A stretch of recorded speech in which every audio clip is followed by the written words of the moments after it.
Ketahui olehmu bahawasanya seperti barang yang dikata oleh setengah mereka itu tiada wajib atas mukallaf iktikadkan suatu daripada yang demikian itu.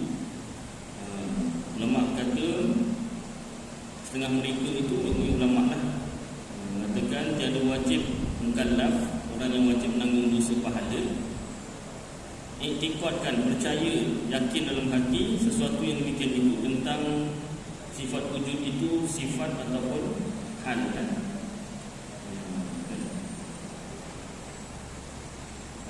Ada ulama kata sifat wujud itu hal. Perbezaan pendapat tu kan. Kalau tak tahu pun setengah ulama kata tak mengaku, tak rosak iktikad. Tetapi memadai bahawa ia iktikadkan cukuplah, memadai cukuplah bahawa ia ini seseorang yang mukallaf tu, lagi perempuan yang wajib menanggung dosa pahala tu, iktikadkan, percaya dalam hati, yakin dalam hati bahawa Allah Ta'ala itu mawujud, Allah Ta'ala itu ada, cukuplah. Macam tu pun cukup. Dan jadi wajib diiktikadkan bahawa wujud itu ain mawujud atau bukan ain mawujud, kerana bahawa ini daripada barang yang ikhtilaf ulama padanya. Ikhtilaf ni bersalah-salahan pendapat ulama padanya. Dan kata setengah ulama, ketahui olehmu maka tiada harus kita berkata hiya huwa, artinya sifat itulah zat. Dan tiada harus pula kita kata hiya ghairuhu, artinya sifat lain daripada ain zat.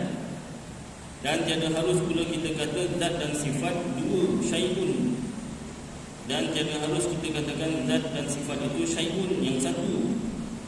Tapi taklah kita tahankan daripada berkata akan barang yang tiada datang warid. Warid itu keterangan hadis Quran dan hadis daripada syarak, dan tiada pula datang daripada salaf, ini sahabat yang dahulu-dahulu. Jadi lebih kurang macam ni kan. Tak boleh kita kata sifat itu adalah zat, zat itu adalah sifat. Tak boleh. Dan tak boleh juga kita cakap sifat dengan zat tu benda yang satu pun tak boleh juga. Jadi kesimpulannya apa?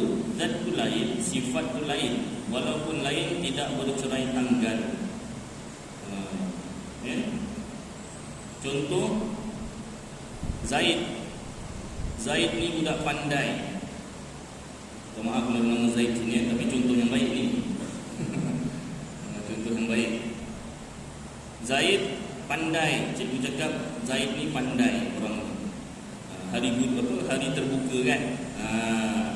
Tu rekod. Jumpa mak bapak dengan murid. Ni tak?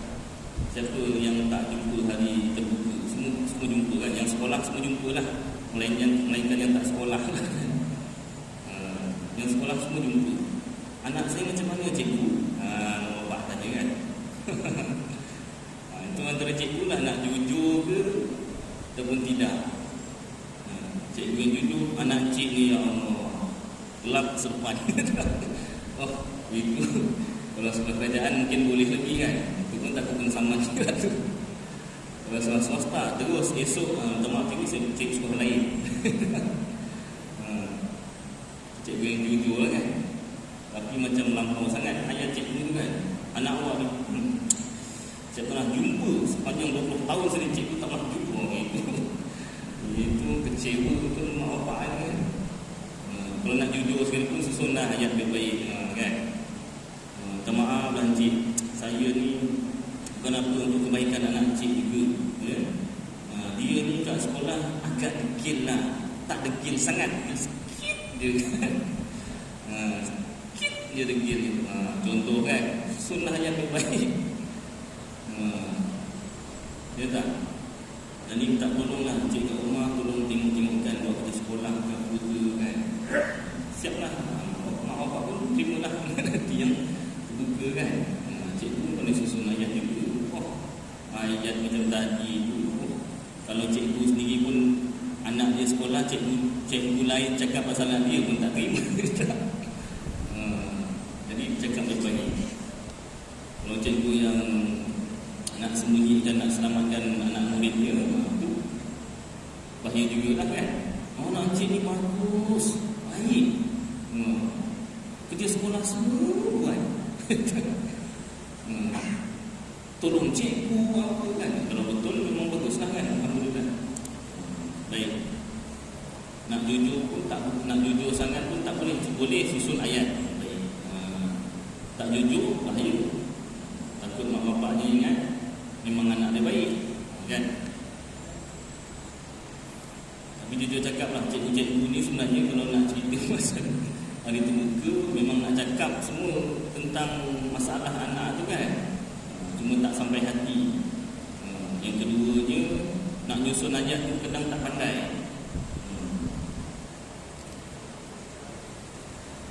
Siapa dia cikgu ke, tahulah kan. Kalau bencana tak ada ni, apa nama ni, hari terbuka tak ada. Cikgu lah, cikgu sekolah rendah, menengah. Baik. Jadi patah balik semua cerita dia tadi. Apa cerita ni? Zaid pandai cerita dia tadi. Supaya tak hilang pangkal dia tu kan. Sampai hujung pangkal dia hilang. Zaid pandai. Jadi Zaid tu, budak tu, badan dia ada badan dia tu kan. Zaid pandai tu sifat dia. Zaid lain, pandai tu lain. Dia bukan benda yang sama. Zaid tu kira kalau bahasa kitab ni jirim, ataupun nak lebih faham tadi zat. Tapi biasanya zat tu kita guna untuk Allah Ta'ala. Kalau makhluk kita guna jirim. Jirim, Zaid tu jirim. Pandai tu tadi aratnya, sifatnya. Walaupun dia tu perkara yang berlainan, Zaid lain. Zaid tu badannya, zatnya, ataupun jirimnya. Pandai itu satu benda yang lain, tak sama dengan Zaid. Pandai itu sifatnya. Walaupun dia tak sama, tetapi tak bercerai tanggal. Bukanlah bila kita kata tengok kepandaian Zaid menulis karangan. Bukanlah Zaid duduk diam, di kepandaian dia yang menulis. Bukan. Bila sebut kepandaian Zaid, Zaid itulah yang menulis dengan kepandaiannya. Ya? Jadi maknanya Zaid lain, pandai lain, tetapi tidak bercerai tanggal. Seolah-olah macam itulah untuk cepat faham. Allah Ta'ala itu zat, diri. Tak boleh cakap badan lah. Bagi Allah Ta'ala itu ada zat, diri Allah Ta'ala. Kemudian Allah Ta'ala ada sifat. Daripada wujud, qidam, baqa' hinggalah kaunuhu mutakalliman. Ada berapa sifat Allah Ta'ala? 20 Ustaz? Salah. 13 pun salah. Habis berapa kan Ustaz belajar mengajar sifat 20 ni? Sifat Allah, kita belajar sifat 20, tapi sifat Allah bukan 20 sahaja. Ada berapa? Ada banyak, tak terbilang. Kalau orang Jawa kata infinity, orang Jawa yang pandai cakap Inggeris, infinity, tak terbilang, tak ada penghujung. Siapa yang tahu bilangannya? Hanya Allah Ta'ala yang tahu. Jadi segala sifat kesempurnaan itulah sifat Allah Ta'ala. Allah lain, sifat lain. Walaupun lain, tidak bercerai tanggal. Itu kesimpulan yang perlu kita pegang. Dan katanya dalam kitab Nawadir Al-Usul, setengah daripada barang yang tiada memberi faedah dituntut akan kaifiat, ini cara sifat Allah Ta'ala dan ta'aluk sifatnya dan berbilang-bilang dan bersuatunya, dan adakah sifat itu ain zat atau lainnya. Kerana bahawasanya demikian itu tiada menyuruh dengan dia oleh syarak, dan diam segala sahabat daripada membicarakan dia. Dan demikian lagi orang yang berjalan, dia akan jalan mereka itu, tetapi menegah oleh mereka itu dan termasuk bicara padanya. Kerana bahawasanya memeriksa daripada kaifiat barang yang tiada tahu, kita akan kaifiat bicaranya dengan akal kita. Maka sebaik-baiknya adalah kita pegangkan daripada masuk bicara, cakap, daripada barang yang tiada kita ketahui akan hakikatnya. Inilah yang lebih selamat bagi agama kita. Perkara yang kita tahu, kita cakap. Yang tak tahu, kita diam. Dalam kitab apa oleh Syekh Ali bin Abdul Rahman Al-Kelantan. Saya bacakan dekat Masjid Nurul Hidayah Bandar Seri Alam. Ada satu bab menyatakan kelebihan diam. Diam tu ada kelebihan.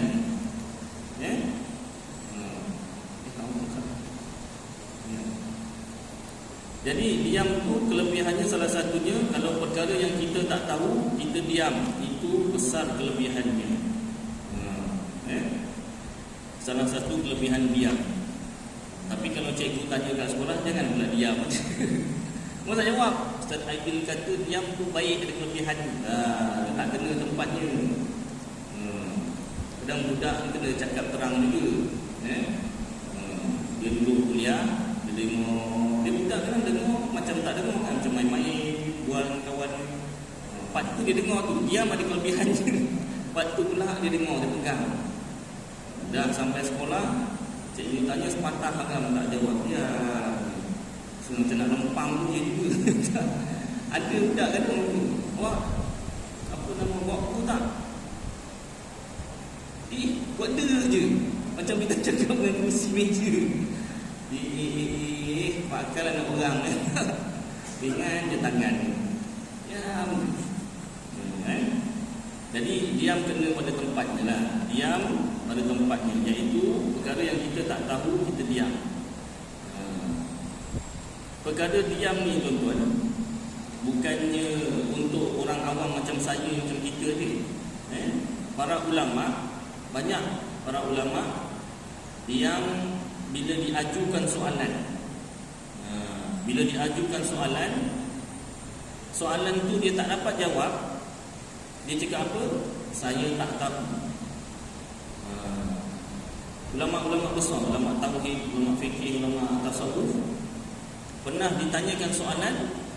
Salah seorangnya Imam Malik berkata dalam kitab Ta'lim Muta'allim. Dalam kitab Ta'lim Muta'allim ada ulama besar Imam Malik berkata, bila diajukan soalan, dia tak dapat jawab, aku tak tahu. Dia kata, ulama besar. Malulah ulama besar cakap tak tahu. Ini pegangan ulama. Tak tahu, dia akan cakap tak tahu. Itu sebab saya tak buka sangat soalan. Slot untuk soalan saya tak buka sangat biasa dalam kuliah. Biasa orang main redah, Ustaz terus tanya. Tak ada slot untuk tanya jawab. Dia main redah je, Ustaz nak tanya Allah. Yang saya tahu jawab, saya jawablah. Yang tak tahu, minta maaf, minta tangguh. Saya semak kitab dulu. Kadang ada benda yang lupa, minta maaf, saya lupa, semak balik. Kadang ada yang tak tahu, minta tangguh minggu depan tu. Dia pun tunggu minggu depan, tak jawab. 2 minggu depan, tak jawab juga. Naik sebulan, tak jawab-jawab Ustaz ni. Aku terlupa. Baik, dia bagus PM, jadi WhatsApp pun tak hilang kan. Email telefon dan WhatsApp. Baik. Jadi benda yang kita tak tahu, kalau kita diam, itu suatu ada kelebihan, ada pahala juga kat situ. Inilah cara untuk kita jaga agama. Kalau benda yang kita tak tahu, kita cakap juga, itu yang boleh jadi salah faham. Ataupun satu yang kedua, boleh jadi menyampaikan yang salah. Menyampaikan yang salah. Tak payahkan bab agama, contoh aja bab keduniaan kita. Kan, bab keduniaan. Orang tanya contoh pasal apa? Pasal kereta lah contoh. Kereta aku ni, dia kalau bawa 90, dia okey steering. Masuk 100 dia gegar. Apa dia? Dia pun jawab, ini kau buat balancing. Tayang kau 4 tayang tu buat balancing. Dia pun pergi mekanik, jumpa mekanik. Ni saya bawa 90 lah, okey lah. Bawa 100 dia gegar. Masuk 120, kalau lebih sikit dia stabil balik. Mekanik pun tak banyak cakap. Dia tak cakap dulu macam yang tadi tu. Yang tadi tu, ini balancing. Confident. Mekanik dia tak cakap, masuk dulu. Masuk. Diangkat tu kan. Masuk dia dulu. Kan. Okey dah turunkan balik. Okey, cik tengok sini. Nampak tak? Drive shaft dia dah pecah. Drive shaft. Orang tu kata apa nama ni, balancing. Buat balancing pun kalau drive shaft dah pecah cik. Dia tahu pasal enjin, dia tahu pasal kereta, dia berani. Tapi dia tunjuk tu tak cakap. Tengok sini.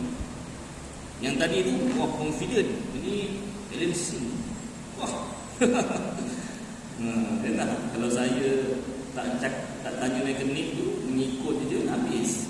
Ni pengalaman diri sendiri lah, pengalaman diri sendiri lah.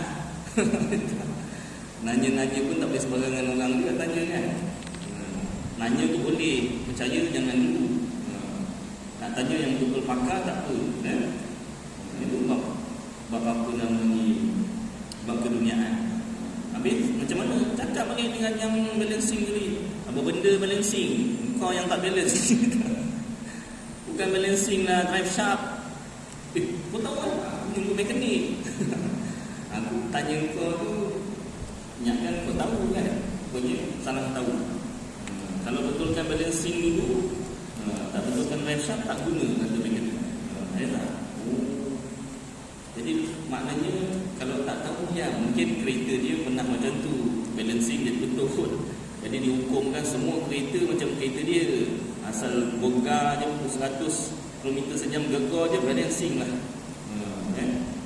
Mungkin kereta dia kan. Kereta orang lain. Baik, itu contoh. Jadi apatah lagi bab agama, kalau kita tak tahu, jangan malu untuk kita cakap tak tahu. Tak jatuh martabat kita kalau kita cakap tak tahu. Malah kita ni dalam golongan orang yang menjaga agama. Pasal apa? Kita tak tahu, kita cakap tak tahu. Kalau kita tak tahu, kita cakap tahu, bahaya. Dan kita menerangkan dengan benda yang tak sama dengan apa yang sebenarnya, iaitu yang daripada kitab, maka bahaya. Bahayanya apa? Satu, pada diri kita mempercayai atau mengamalkan sesuatu yang salah. Yang kedua, kita menyebarkan. Orang yang mengamalkan apa yang kita cakap salah tu, kita dapat dosa salah. Dia pula sampaikan kepada orang lain, wah dapat lagi salah. Betul. Alhamdulillah. Itulah, betul lah kata orang Melayu, orang tua orang Melayu, kerana mulut sandan binasa, kerana mulut badan binasa. Deep tu deep, dalam makna itu kan. Kalau dipasangkan dengan keagamaan, agama Islam, betul, ada betul ni kan. Baik, sama. Wujud Allah bagi zatnya. Syahdan, tatkala kita ketahuilah wujud Allah itu bagi zatnya, dirinya, artinya tiada kerana sesuatu. Kita dah percaya Allah Ta'ala itu wujud. Baik, wujud Allah Ta'ala itu kerana sesuatu tak? Tidak. Tak sama dengan kita lah. Nak mudah faham, bandingkan dengan diri kita. Kita ni wujud kenapa? Sebab ada mak bapak kita. Ataupun dari segi tauhid, sebab Allah jadikan kita. Dari segi zahirnya, mak bapak kita lahirkan kita. Mak lah, bapak. Allah Ta'ala tiada kerana sesuatu, bukan dijadikan. Bersalahan wujud yang lainnya. Bersalahan tu tak sama wujud yang lainnya. Macam itulah. Seperti wujud kita ini umpamanya, maka iaitu dengan perbuatan Allah Ta'ala. Allah Ta'ala yang jadikan kita. Pada zahirnya seolah-olah macam mak bapak kita lah. Sebabnya kita ni wujud. Hakikat sebenar Allah yang jadikan kita. Dan setengah daripada orang yang arif, orang yang mengenal Allah Ta'ala, tiada memandang ia bagi yang lainnya wujud. Ada orang yang sangat kenal Allah Ta'ala, dia tak pandang wujud yang lain selain wujudnya Allah. Dan ini dinamakan pada mereka itu wahdatul wujud. Wahdatul itu satu, wujud itu adalah wujud yang satu. Maknanya dia dah tak nampak wujudan yang lain. Wujudan makhluk tu dia tak nampak. Dia hanya nampak wujudan Allah Ta'ala. Dan sesungguhnya telah karam, tenggelam di di dalamnya oleh orang yang karam hingga jatuh daripada setengah wali itu akan barang yang memberi waham dia bagi orang yang mendengar akan ijtihad dan ulul. Kadang-kadang orang yang berfahaman begini ataupun yang berkeadaan begini, wali Allah, dia sangat cintakan Allah Ta'ala, sangat asyikkan Allah Ta'ala hingga tak nampak selain Allah Ta'ala. Kalau dia betul-betul macam tu, bukan buat-buat, dia selamat di sisi Allah Ta'ala. Tapi dia memberi waham, memberi samar-samar ataupun orang Jawa kata confuse. Orang Jawa yang pernah cakap Inggeris cakap confuse, keliru lah. Waham, keliru bagi orang yang mendengar akan ijtihad dan hulul. Seperti kata Al-Hallaj, ada satu orang waliullah namanya Al-Hallaj, berkata dia aku Allah.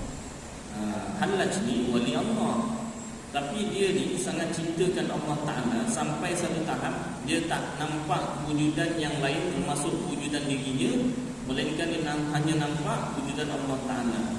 Sampai satu tahap dia kata aku Allah. Dia bukan main-main, memang dia punya keadaan cinta pada Allah Ta'ala sampai macam contoh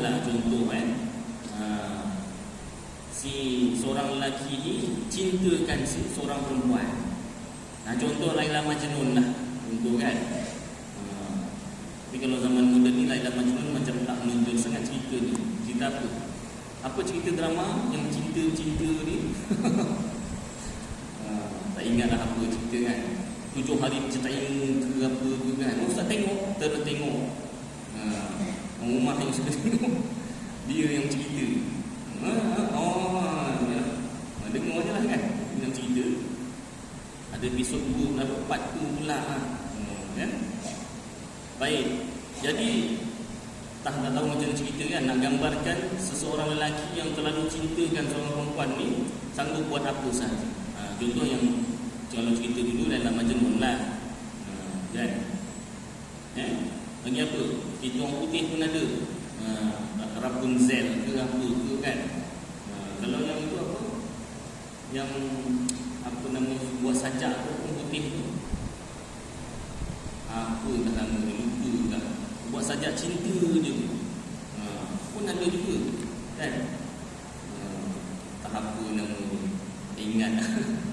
Kalau baca sastra tu tahu tu. Sastra Inggeris kan. Punya sajak dia. Kalau orang Melayu pun ada juga kan. Kalau Piramli ada rambutmu ikan mayang. Berlakon tu kan. Doremi tu berlakon suruh cakap rambutmu ikan mayang. Dia suruh berlakon betul, lain berlakon. Hidung apa? Jadi pujaan lah gitu kan. Lain ni dua, lain relatif lain ni dua. Baik. Jadi kalau orang yang terlalu cintakan seseorang, lelaki lah, cintakan seorang perempuan, siap buat lagu, lautan api sanggup berenangi lah, minum air kopi panas saja melecur. Kalau betul lautan api sanggup berenang tu, air panas tu minum lah. Dia tak, kopi panas tu ditiup. Bukan kopi panas, kopi hangat pun, kopi tarik, teh tarik tu kan, baru lepas tarik juga maaf satu cawan. Wah, menjerit. Tak ada yang sanggup buat sayur, tak sanggup. Wah, gunung-gunung lautan api sanggup berenangi lah apa kan. Lagu boleh lah. Betul-betul. Air kopi panas tak minum. Baik. Tapi kalau betul-betul cinta, memang ada kan yang kita nampak yang betul-betul cinta ataupun punya obses pun dia juga obses kan dengan seseorang, sanggup buat apa sahaja. Ini ada orang wali Allah, dia sangat cintakan Allah sampai satu tahap dia sudah tak nampak wujudan yang lain kecuali wujudan Allah sahaja, sampai dia cakap aku Allah. Dan seperti kata setengah mereka itu, tiada dalam baju jubah ini melainkan Allah. Ada juga kataan yang macam itu. Dan ini lafaz sebutan percakapan yang seumpamanya daripada segala lafaz yang mutasyabihat. Mutasyabihat ni samar-samar, keliru, confuse. Tiada harus, ini haram pada syarak. Jangan disebut. Kalau kita orang biasa tak sampai tahap cintakan Allah sampai macam tu, jangan disebut. Ini perkataan wali Allah, Ustaz, saya nak ikut. Dia tu dah memang keadaannya sampai tahap macam tu. Kenapa tak boleh? Kerana memberi waham, memberi keliru, confuse. Nanti orang ingat, dia mengaku Tuhan ke? Tetapi kaum ahlul tasawuf terkadang lebih ghalib, lebih biasa akan mereka itu oleh ahwal mereka itu. Maka ditakwilkan barang yang jatuh daripada mereka itu dengan barang yang munasabah dia akan dia. Dan setengah daripada orang yang memfatwakan dengan bunuh Al-Hallaj pada ketika berkata dia akan berkata yang telah terdahulu sebutnya itu Syekh Junaid Al-Baghdadi.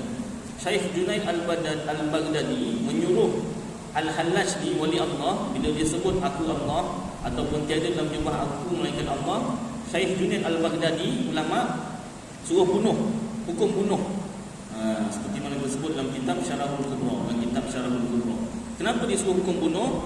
Sebab dia punya perkataan sudah memberi waham, keliru, confuse pada orang lain yang tak sampai tahap macam wali Allah ni. Tapi kalau wali Allah ni dihukum bunuh pun dia tak rasa apa, dia tak melawan. Pasal apa? Dia dah tak nampak wujudan lain melainkan wujudan Allah. Sangat cinta pada Allah, dihukum bunuh pun tak ada masalah. Lagi bagus dapat bertemu dengan Allah Ta'ala yang dia sangat cinta. Tapi kalau orang yang buat macam wali Allah, aku Allah, dalam jumlah aku tak ada dalam jumlah aku melainkan Allah, cuba disuruh hukum bunuh. Aku pula. Awak kan cintakan Allah, tak nampak wujudan lain melainkan wujudan Allah, apa takut nak dibunuh? Kan bila mati kan nanti bertemu dengan Allah Ta'ala. Saya saja je. Aku nampak kan buat. Yang si Hallaj ni memang dia betul-betul kena hukum bunuh pun dia tak kisah. Pasal apa? Pasal dia dah memang cinta pada Allah Ta'ala tu memang sangat tinggi. Satu, sampai tak nampak wujudan Allah, tak nampak wujudan lain selain Allah. Jadi bila nak dihukum bunuh pun dia tak ada masalah, dia tak melawan, dia terima. Dia diam. Itu betul wali Allah. Jadi itu sebab kita jangan buat lah. Kalau betul sampai tahap macam tu tak. Biasanya contoh yang guru saya sebutkan, macam orang pakai cermin mata. Ini contoh yang pakai cermin mata senang nak faham. Orang pakai cermin mata, pernah berlaku, orang pakai cermin mata ni pernah berlaku, mana cermin mata aku? Dia tanya orang lain, ni kat mata ni, cermin mata aku mana? Bukan orang kat sini lah, orang tempat lain. Ustaz ni mengata orang cermin mata. Tidak, ni contoh. Guru saya kemarin bagi contoh, orang pakai cermin mata, dia dah tak nampak cermin mata dia. Cermin mata dia tu dah macam mata dia, dah tak nampak. Antara pernah soalan yang dia tanya, mana cermin mata aku? Sedangkan mata dia dekat mata ni. Itu satu. Yang kedua, orang pakai cermin mata, kalau kita tanya, depan awak ni apa? Mikrofon lah. Salah, depan awak cermin mata. Kau ngasam betul budak ni kan? Dia dah tak nampak cermin mata dah. Cermin mata dia tu dah macam mata dia. Depan awak ni apa? Mikrofon. Betul lah mikrofon, tapi lagi depan daripada dia sebelum mikrofon cermin mata. Seolah-olah macam tu lah. Contoh nak senang faham. Orang yang tak nampak wujudan lain selain wujudan Allah. Kalau dia memang betul-betul macam tu, dia benar di sisi Allah Ta'ala. Tetapi wajib dihukum bunuh supaya tak terkeliru orang lain. Itulah tentang wahdatul wujud. Mudah-mudahan apa yang kita baca bersama jadi manfaat bagi saya dan tuan-tuan, kita amalkan dan sampai-sampai pada insya-Allah. Aku